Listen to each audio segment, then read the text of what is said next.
नमस्कार, जय हिंद साथियों। कैसे हैं आप सभी? आई होप सब बढ़िया होंगे और अपनी तैयारी अच्छे से कर रहे होंगे यूपी पुलिस री एग्ज़ाम के लिए।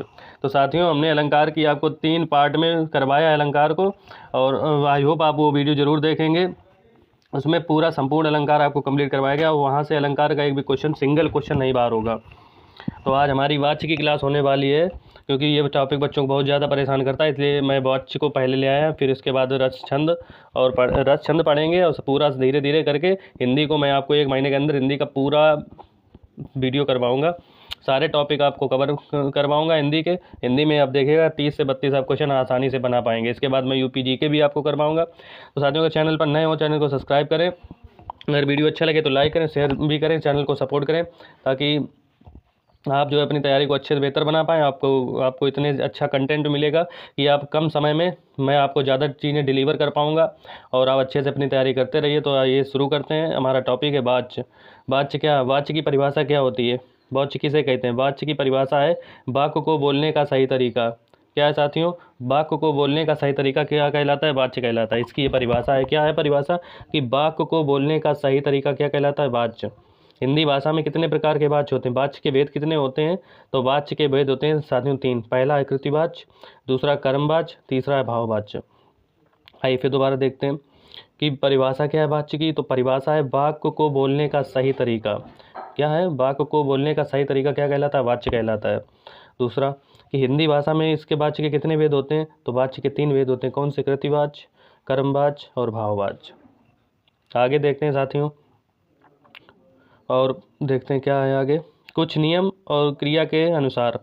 कुछ नियम जो बनाए गए क्रिया के अनुसार, क्रिया के लिंग के अनुसार। कि मतलब जैसे कोई भी शब्द है तो उसमें लिंग और लिंग वचन क्या होगा? क्रिया के अनुसार। तो आइए देखते हैं कुछ नियम क्रिया के अनुसार क्या कहलाते हैं।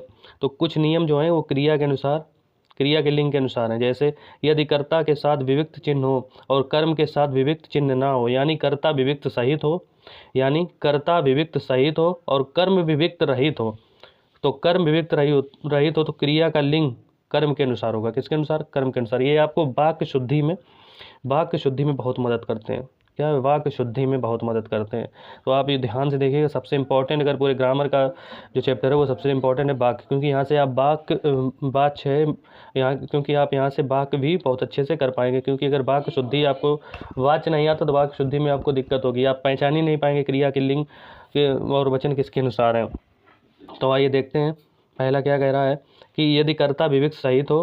कर्ता यानी विविक्त सहित हो। विविक्त जानते हैं?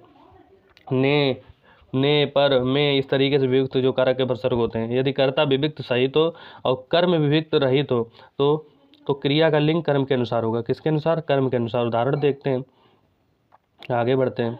उदाहरण क्या है? उदाहरण है सोहन ने दूध पिया। आप देखिए सोहन क्या है? कर्ता है, ने है विविक्त, ने क्या है? वर्षक चिन्ह या विविक्त, और रोहन ने दूध पिया। पिया क्या हो गया? क्रिया। क्रिया किस तरह की? पुल्लिंग की है, क्योंकि कर्म जो है दूध क्या है? पुल्लिंग है, क्योंकि कर्म के अनुसार ही क्रिया आई। किसके अनुसार आई है? कर्म के अनुसार। एक बार और देखेंगे इस उदाहरण को। कर्म के अनुसार क्रिया, जैसे सोहन ने दूध पिया, तो सोहन क्या हो गया? कर्ता। कर्ता से कोई मतलब, क्योंकि कर्ता के साथ अगर विविक्त आ जाए और कर्म विविक्त रही तो जो क्रिया होगी, क्रिया का लिंग होगा, जो लिंग होगा वो कर्म के अनुसार होगा। अब देखते हैं कैसे। जैसे दूध है, दूध क्या है? कर्म है। कर्म कौन सा है? पुल्लिंग है। पुल्लिंग है तो इसी के साथ क्रिया भी पुल्लिंग आएगी। क्रिया कैसी आएगी? पुल्लिंग आएगी। आप बात समझ गए होंगे। अगला उदाहरण देखते हैं। जैसे सोहन ने चाय पिया। यहाँ से देखिए कि सोहन है कर्ता, ने चाय पिया। चाय पिया कोई अर्थ निकल रहा है? चाय पिया तो अर्थ निकल रहा है, क्योंकि पिया जो है स्त्रीलिंग है और चाय जो कर्म है, पिया जो है पुल्लिंग है। पिया कौन सा है? पुल्लिंग है, और चाय जो है कर्म स्त्रीलिंग। तो वहाँ पर ये बात बनी ना, क्योंकि जबकि हमें ये ऊपर कहा गया कि जब विविक्त रहित हो कर्म तो कर्म के अनुसार ही क्रिया होगी। कर्म के अनुसार क्रिया होगी, तो क्रिया तो स्त्रीलिंग है, कर्म जबकि कर्म स्त्रीलिंग है, क्रिया पुल्लिंग है। तो यहाँ पर क्या होगा? तो यहाँ पर सही वाक्य होगा कि सोहन ने चाय पी। सोहन ने चाय पी, चाय के अकॉर्डिंग आएगा, क्योंकि चाय स्त्रीलिंग है, उसी के अकॉर्डिंग क्रिया भी स्त्रीलिंग आएगी। बात समझ गए होंगे। अब अगला उदाहरण देते हैं। जैसे राकेश को खाना दो। क्या कह रहा है? कि राकेश को खाना दो। तो राकेश हो गया कर्ता, और कर्ता और को हो गया, खाना आ गया कर्म, तो राकेश को खाना दो। अगला देखते हैं। सोहन ने खीर खाई। ये 2 उदाहरण आप देख पा रहे होंगे। सोहन ने खीर खाई। आगे देखते हैं आगे क्या कहता है। आगे कहता है नंबर 2, आप ये देखिएगा 1 2 3 जितने चीज़ें मैं आपको करवा रहा हूँ ये आपको वाक्य शुद्धि में बहुत ज़्यादा हेल्प करेंगी। और वाच्य से हमने देखा था कि आप लोग भी देख रहे होंगे कि वाच्य से जो प्रीवियस एग्जाम अभी हुआ है, जो यूपी पुलिस का जो अभी लीक हुआ है, उसमें वाच्य से क्वेश्चन था, कई बच्चे उसको गलत करके आए, लेकिन आज के बाद आप कभी नहीं गलत करेंगे। आप अच्छे से वीडियो को देखिए और बार बार देख सकते हैं, इसके नोट्स भी आप बना सकते हैं। चैनल को अगर अच्छा लग रहा है वीडियो तो लाइक कर दें और शेयर कर दें, सब्सक्राइब कर लें। बाकी आपको ऐसा ही कंटेंट मिलता रहेगा इस चैनल पे। प्लेलिस्ट वाइज वीडियो भी आपको दूंगा मैं, साथ ही आपकी यूपी जी के करंट अफेयर्स और सारी हिंदी पूरी मैं करवाऊंगा। हिंदी में तो आपको कोई प्रॉब्लम नहीं होगी और यूपी जी के में भी कोई प्रॉब्लम नहीं होगी, ये मैं आपसे वादा करता हूँ। अगर आप वीडियो को देखेंगे, आप एग्जाम में जाएंगे, आपको एग्जाम हॉल में क्वेश्चन हिट होंगे, यहाँ से आप खुद ही कमेंट करके जाएंगे चैनल पर कि हाँ सर आपने इतना अच्छा कंटेंट दिया था।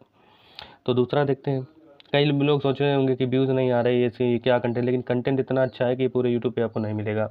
इतने कम समय में इतना अच्छा कंटेंट कहीं भी नहीं मिलेगा और इतने अच्छे क्लास नोट्स हैं जो आप देखते ही आपको एग्जाम हिट होंगे। आप कम समय में रिवाइज कर सकते हैं, चीज़ों को अच्छे से याद रख सकते हैं।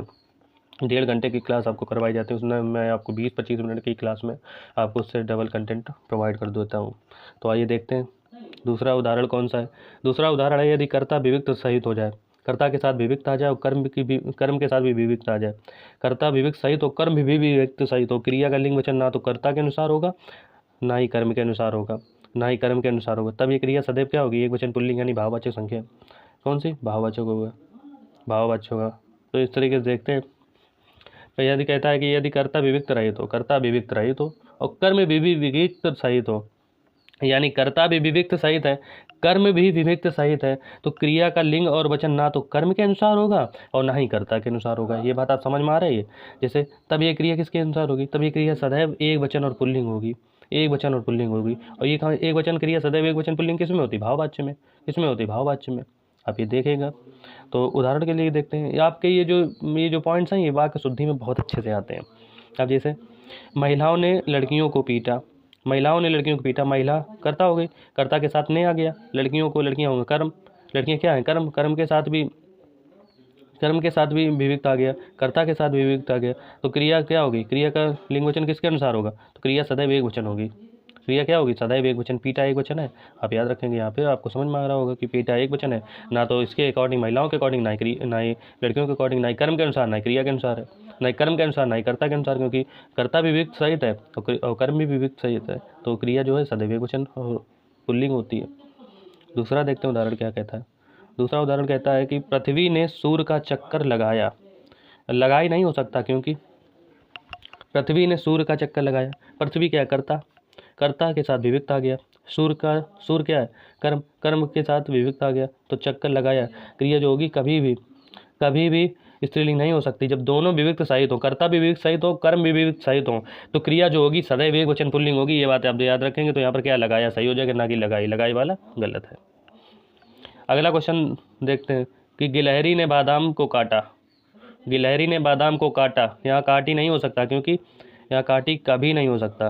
काटी क्यों नहीं हो सकता? क्योंकि ये ऊपर मैंने आपको बताया, जो सूत्र बताया है, तो उसमें क्या है कि अगर कर्ता जो है गिलहरी, गिलहरी के साथ विविक्त आ गया, कर्म भी विविक्त सहित है, यानी कर्ता और कर्म के साथ विविक्त हो, तो क्रिया हमेशा एक वचन पुल्लिंग होती है, आप देखेंगे। तो काटा सही हो जाएगा। तीसरे नंबर का देखते और आगे बढ़ते हैं। यदि कर्ता विविक्त रहित हो जाए, कर्ता के साथ कोई विविक्त ना हो और क्रिया, तो क्रिया का लिंग वचन कर्ता के अनुसार होगा। यानी देखते क्या कह रहा है कि जो कर्ता है उसके साथ विविक्त नहीं है, और तो क्रिया का लिंग वचन किसके अनुसार होगा? कर्ता के अनुसार होगा। बात समझ में आती है? अब उदाहरण से और समझ में आएगा। उदाहरण देखिए, जैसे बिजली भाग गई, बिजली भाग गई, गया थोड़ी ना लगा सकते हो, क्योंकि बिजली भाग गया कोई अर्थ बन रहा है? कोई अर्थ नहीं बन रहा है। तो बिजली स्त्रीलिंग, और स्त्रीलिंग के साथ, यानी बिजली के साथ कोई भी विविक्त नहीं है, यानी विविक्त नहीं है, तो बिजली के अकॉर्डिंग ही क्या आएगा? बिजली के अकॉर्डिंग ही क्रिया आएगी, जैसे बिजली के अनुसार ही क्रिया आएगी। भाग गया नहीं हो सकता, बिजली भाग गई। अब देखते हैं दूसरा, सूर्य कैसा है? पुल्लिंग करता है, चमक रहा है। कैसा? चमक रहा है। यहाँ तो ये थोड़ी ना कह सकते कि सूर्य चमक रही है, क्योंकि सूर्य के ही अकॉर्डिंग क्रिया आ रही है। किसके अकॉर्डिंग आ रही है? सूर्य के अकॉर्डिंग क्रिया आ रही है। सूर्य के एक वचन पुल्लिंग करता है तो क्रिया भी पुल्लिंग ही होगी। अगला देखते हैं, लाइट चल रही है। लाइट क्या है? स्त्रीलिंग है, स्त्रीलिंग करता आ गया, इसके साथ विविक्त है नहीं। कर्ता के साथ विविक्त ना हो तो हमेशा क्रिया किसके अनुसार होगी? कर्ता के अनुसार। ये बात समझ में आपको याद रखनी है कि जब विविक्त कर्ता के साथ ना हो तो क्रिया किसके होगी? कर्ता के अनुसार होगी।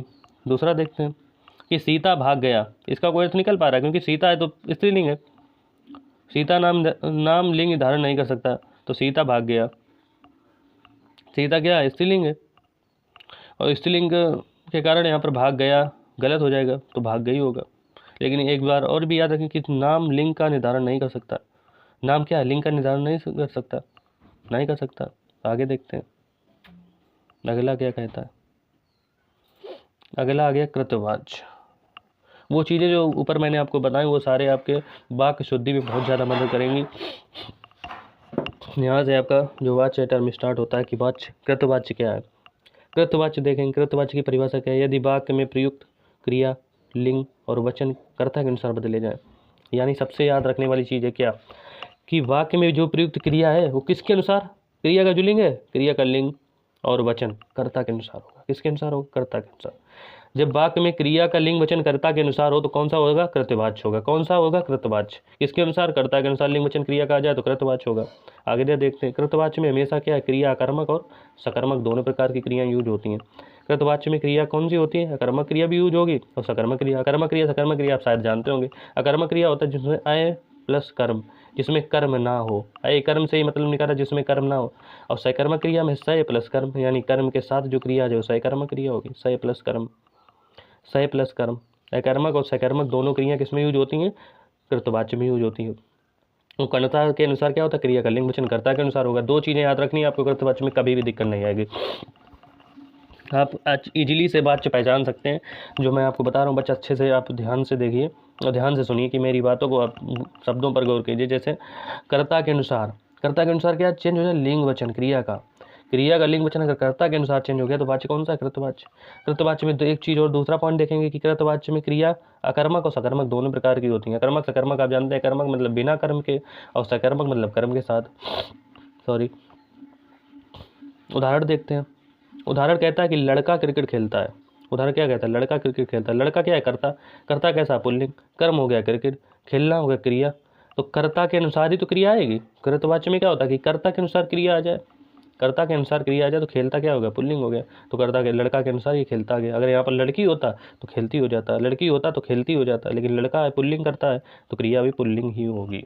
बात समझ गए। आई होप आपको बात अच्छे समझ में आ रही होगी। साथियों चैनल को लाइक ज़रूर करें और सब्सक्राइब भी करें। लाइक करें या ना करें आप अपनी इच्छा अनुसार करते हैं, लेकिन सब्सक्राइब जरूर करें ताकि आपको ऐसा ही कंटेंट मैं लाता रहूँ ऑथेंटिक कंटेंट के साथ। आपका टाइम भी सेव हो, ज़्यादा कंटेंट डिलीवर हो, आप अच्छे से अपनी चीज़ से तैयारी कर पाएँ और समय बचा पाएँ और सब्जेक्ट को दे पाएँ। देखते हैं खा नंबर क्या कहता है उदाहरण, कि लड़की क्रिकेट खेलती है। मैंने आपको ऊपर क्या बताया कि अगर यहाँ पर कर्ता जो है अगर स्त्रीलिंग हो जाए तो क्रिया भी स्त्रीलिंग हो जाए, क्योंकि कृतवाच्य में कर्ता के अनुसार ही क्रिया का लिंग वचन होता है। किसके अनुसार, क्रिया, कर्ता के अनुसार क्रिया का लिंग वचन होता है। स्त्रियां बाजार घूमती हैं। स्त्रियां क्या है, कर्ता क्या, स्त्रीलिंग है। बाजार हो गया कर्म में, तो आप तो जानते ही हैं विविक्त हो, और घूमती क्या है, स्त्रीलिंग क्रिया। किस प्रकार की क्रिया है, स्त्रीलिंग। तो आप जानते हो क्रिया कर्ता के अनुसार ही क्रिया है, ये तो यहाँ पर कृतवाच्य होगा। पुरुष बाजार घूमता है, वहाँ पर स्त्रियां थी, यहाँ पर पुरुष, पुरुष है पुल्लिंग करता है, तो पुल्लिंग कर्ता के अनुसार क्रिया भी आएगी। किस कौन से हिसाब से, पुल्लिंग आएगी। तो बाजार घूमता है, बाकी बाजार है कर्म और में है प्रसर्ग। आई होप आपको कृतवाच्य समझ में आ रहा होगा और आपने अच्छे से किया होगा। अपवाद क्या है, ने की पहचान कृतवाच्य से होती है। अगर ने के साथ मैं आपको तीन चीज़ें रिलेट करके बता दूं, अगर ने आ जाए किसी वाक्य में, ने आ जाए कर्ता के साथ, ने आ जाए तो काल सदैव क्या सा होता है, भूतकाल। काल सदैव होता है भूतकाल। काल कौन सा होता है, भूतकाल। और वाच्य कौन सा होता है, कृतवाच्य होता है। वाच्य कौन सा होता है, कृतवाच्य होता है। तो ये दो चीज़ें आप याद रखिए, अगर ने आ जाए वाक्य में कर्ता के साथ तो काल सदैव, काल पूछे तो काल होगा भूतकाल, भूतकाल। और वाच्य सदैव होता है कृतवाच्य, भूतकाल। और वाच्य सदैव होता है कृतवाच्य। तो देखते हैं उदाहरण। लड़की ने अखबार पढ़ा, कर्ता के साथ ने आ गया, लड़की ने अखबार पढ़ा, कौन सा कृतवाच्य होगा। लड़के ने रोटी खाई, लड़के ने क्या खाई, रोटी खाई, ये भी कृतवाच्य है। उदाहरण, नवीन गुरुजी ने क्लास ली, क्लास लिया नहीं, क्लास ली। नवीन गुरुजी ने क्लास ली, कर्ता के अनुसार ही क्रिया आएगी। इस प्रकार से आप देखें कि अगर ने आ जाए वाक्य में तब भी वहाँ कौन सा वाच्य होगा, कृतवाच्य होगा। काल सदैव, अगर ने किसी वाक्य में आ जाए कर्ता के साथ तो काल सदैव भूतकाल, सदैव भूतकाल। और क्रिया और कर्ता सदैव कृतवाच्य। कौन सा वाच्य होगा, सदैव कृतवाच्य। ने की पहचान आप दो चीज़ें याद रख सकते हैं, काल सदैव भूतकाल, और क्रिया जो होगी मतलब वाच्य होगा हमेशा कृतवाच्य होगा ने के साथ। अगला देखते हैं कर्मवाच्य। कर्मवाच्य बचा, इसके बाद भाववाच्य होगा, इसके बाद हमारा टॉपिक एंड हो जाएगा। तो कर्मवाच्य देखते हैं, क्रिया का लिंग और वचन किसके अनुसार आ जाए, कर्म के अनुसार आ जाए। क्रिया का लिंग वचन साथियों कर्म के अनुसार आ जाए तो मुख्य क्रिया सदैव इसमें सकर्मक होगी। आप एक चीज़ ध्यान रख रहे हैं, आपको पता है कि कर्मवाच्य जो है, कृतवाच्य जो है, उसमें क्रिया सकर्मक और अकर्मक दोनों तरीके का आ सकती हैं। किसमें, कृतवाच्य में। कृतवाच्य में क्रिया कौन सी, अकर्मक भी आ सकती है, अकर्मक भी और सकर्मक भी। लेकिन कर्मवाच्य में क्या है, क्रिया सदैव सकर्मक होगी। ये बात पॉइंट आप नोट करिए, क्योंकि स्टेटमेंट में भी सवाल पूछ सकता है कि दे देगा सेंटेंस की जिसमें क्रिया सकर्मक होती, कौन सा वाच्य होता है। याद रखेंगे साथियों, हमेशा कर्मवाच्य होता है, सदैव क्रिया सकर्मक हुई होगी। जबकि भाववाच्य और कृतवाच्य में क्रिया कर्मक और सकर्मक दोनों हो सकती हैं। तो यहाँ पर क्रिया का लिंग वचन जो है वो किसके अनुसार होगा, कर्म के अनुसार। कर्ता के अनुसार ना होकर कर्म के अनुसार अगर आ जाए तो कर्मवाच्य, और कर्ता के अनुसार आ जाए तो कृतवाच्य। आप इतनी छोटी सी दो चीज़ें याद रखेंगे, अगर लिंग वचन क्रिया का कर्ता के अनुसार आ जाए तो कृतवाच्य, और लिंग वचन क्रिया का अगर कर्म के अनुसार हो जाए तो कौन सा वाच्य, कर्म के अनुसार हो जाए तो कर्मवाच्य होगा। लिंग वचन क्रिया का किसके अनुसार हो जाए, कर्म के अनुसार, तो कर्मवाच्य। बात देखेंगे आगे। और इसमें क्रिया कौन सी है, सदैव सकर्मक क्रिया होगी। ये बात याद रखिएगा, इंपॉर्टेंट नोट है, आप नोट करके लिखेंगे साथियों कि मुख्य क्रिया सदैव सकर्मक होगी। पहचान क्या है इसकी, पहचान में के द्वारा अगर आपको मिल जाए तो वहाँ पे, जैसे वाक्य में अगर के द्वारा का यूज हुआ है, आपसे वाच्य पूछ ले तो आप बताइएगा कि कर्मवाच्य ही होगा। साधन का बोध होता है, जैसे के द्वारा का बोध होता है। जैसे सीता स्त्रीलिंग है, के द्वारा लगाया गया, सीता के द्वारा गीत गाया गया, गाया पुल्लिंग, गीत भी पुल्लिंग है। जबकि तो यहाँ पर किसके द्वारा है, के द्वारा मतलब कर्म के अनुसार ही क्रिया होती है, ना कि कर्ता के अनुसार क्रिया नहीं होती। तो वहाँ पर कौन सा वाच्य होगा, कर्मवाच्य होगा। जैसे दूसरा उदाहरण, हरीश के द्वारा गाना गाया गया, किसके द्वारा गाया गया, हरीश के द्वारा। तो के द्वारा अगर आपको मिल जाए, ये की नोट्स हैं, आप ये जो की पॉइंट है इसको ध्यान रखिएगा, आप इजीली कंफर्म कर पाएंगे कौन सा वाच्य होगा। अगर तीन आपने एलिमिनेट कर दिया तो चौथा आप अपने आप से बता पाएंगे। तो यहाँ पर कौन सा होगा, कर्मवाच्य के द्वारा यूज होगा। एक की पॉइंट हर एक उसमें उदाहरण में यूज हो रहा है। जैसे अगला देखते हैं, बच्चों के द्वारा खेल खेला जाता है, बच्चों के द्वारा खेल खेला, साथियों देखेंगे कौन सा है, कर्मवाच्य है, क्योंकि बच्चों के अकॉर्डिंग नहीं, जबकि खेल पुल्लिंग है, पुल्लिंग के अकॉर्डिंग की क्रिया आई है। क्योंकि खेल क्या है, जैसे गीत है, गीत क्या है, कर्म के अकॉर्डिंग कर्म है, पुल्लिंग तो उस क्रिया भी पुल्लिंग आएगी। तो खेल है पुल्लिंग कर्म है तो पुल्लिंग क्रिया भी होगी। ये कर्मवाच्य में ये खेल होता है क्या। जैसे श्याम के द्वारा बंसी बजाएगी, बंसी क्या है, स्त्रीलिंग है। स्त्रीलिंग जब कर्म आया है तो क्रिया भी स्त्रीलिंग होगी, क्योंकि कर्मवाच्य में क्या होता है कि कर्म के अनुसार ही क्रिया का लिंग वचन होता है। ये बात ध्यान रखेंगे। आई होप आपको समझ में आ रहा होगा। 11 नंबर देखते हैं, मेरे पिताजी के द्वारा बच्चे पढ़ाए गए।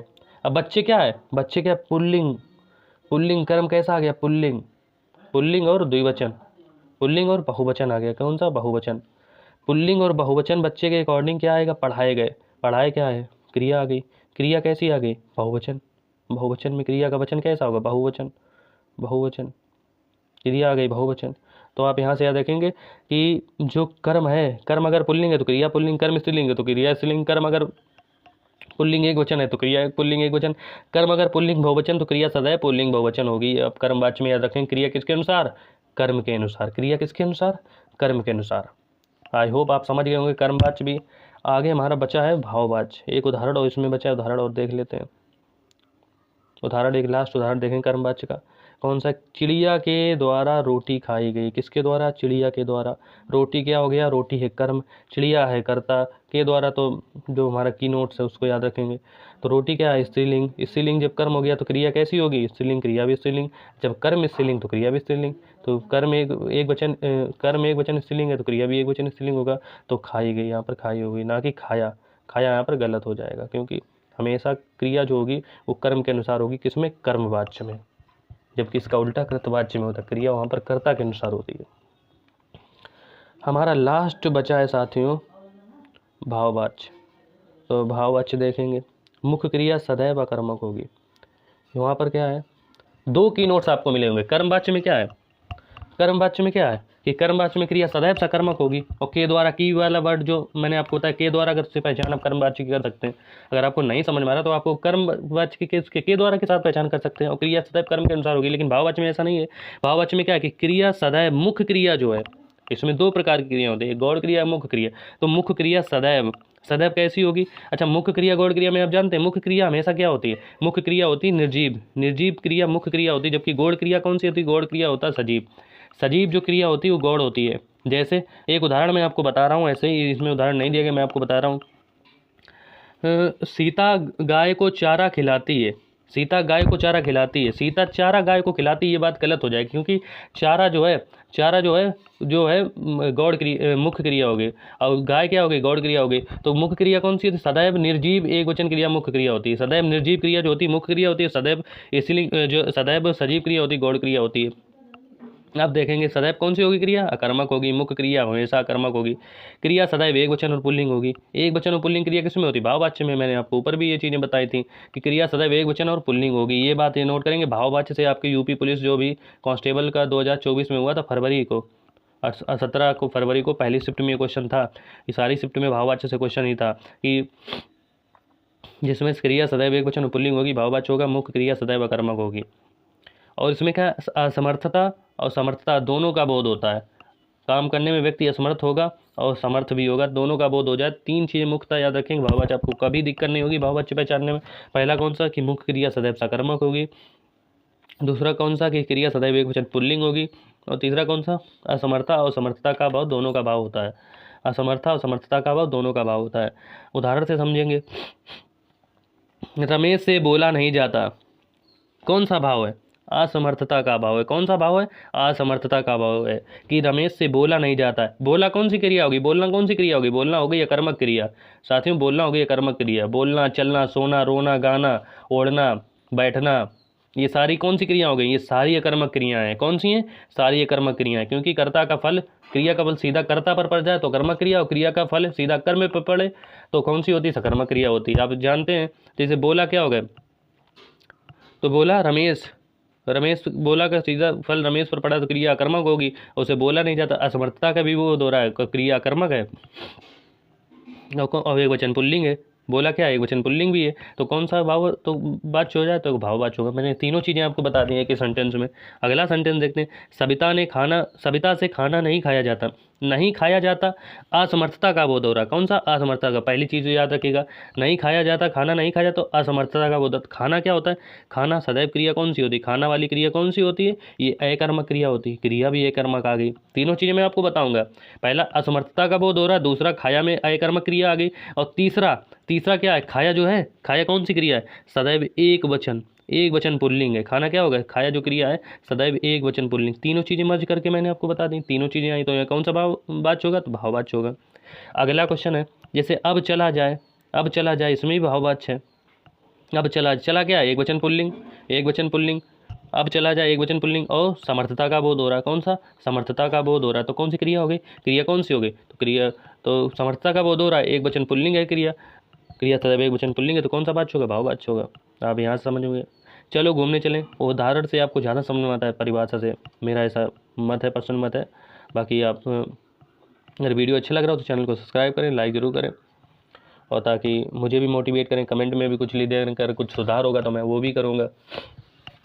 और आप अपना सिलेबस भी अच्छे से करें, रिवीजन करें और तैयारी करें। आप इस आई होप आपको वर्दी मिले इस 2024 में। अब देखेंगे अगला उदाहरण। चलो घूमने चला जाए। यहाँ पर कौन सा बोध है? समर्थता का बोध है। कौन सा? समर्थता का बोध है। घूमने चला जाए, चला जाए क्या? क्रिया एक वचन पुल्लिंग है, एक वचन पुल्लिंग है, तो यहाँ पर कौन सा भाववाच्य होगा? रमेश से बोला जाता है, रमेश से बोला जाता है, समर्थता का बोध हो रहा है। किसका? समर्थता का बोध हो रहा है। बोलना क्या होगा? अकर्मक क्रिया, अकर्मक क्रिया। बोलना, चलना, खाना, ओढ़ना, बैठना, ये सारी कौन सी हैं? कर्मक क्रिया हैं। क्रिया कर्मक हो गई, एक वचन पुल्लिंग हुई, तो कौन सा भाववाच्य होगा? आप समझ पा रहे होंगे, आप अच्छे से इजीली पहचान कर पाएंगे। जैसे सविता ने खाना खाया, सविता से खाना खाया जाता, खाया जाता समर्थता का बोध हो रहा है। किसका? समर्थता का। खाना कौन सी होगी? सदैव अकर्मक क्रिया होगी। खाना अकर्मक क्रिया होगी। खाना अकर्मक, क्योंकि अकर्मक क्रिया जब होती है जब खाने का सीधा प्रभाव सविता पर पड़ता है। खाता कौन है? सविता खाती, तो अकर्मक क्रिया होगी। कर्ता का सीधा प्रभाव, क्रिया का सीधा प्रभाव करता पर तो अकर्मक क्रिया हो गई। और साथ ही खाया क्या होगा? खाया एक वचन पुल्लिंग है, एक वचन पुल्लिंग, तो तीनों कंडीशंस को फॉलो कर रहा है। कौन सा वाच्य होगा? भाववाच्य होगा, भाववाच्य होगा। तो साथियों ये आपको वाच्य मैंने आज कंप्लीट करवाया। आई होप आपको आज वॉच से रिलेटेड कोई भी दिक्कत नहीं होगी। वॉच आज से आप लोगों का फेवरेट टॉपिक बन जाएगा और आप देखेंगे कि वॉच में आपको कोई भी दिक्कत नहीं होगी। तो साथियों, अगर वीडियो अच्छा लगे तो चैनल को सब्सक्राइब करें, लाइक करें और शेयर करें। बाकी अपने जो भी सजेशन है कमेंट में ज़रूर कर दिया कि करें, ताकि मैं और थोड़ा इम्प्रूव करके चीज़ों को लाऊं। बाकी आपको कंटेंट के मामले में कोई भी दिक्कत नहीं होगी। कंटेंट मैं आपको 1 नंबर का दे रहा हूँ और कम समय में ज़्यादा कंटेंट डिलीवर कर रहा हूँ। तो साथियों, ऐसे ही अपनी तैयारी करते रहिए, अच्छे रहिए, खुश रहिए, मस्त रहिए। राम राम, जय हिंद।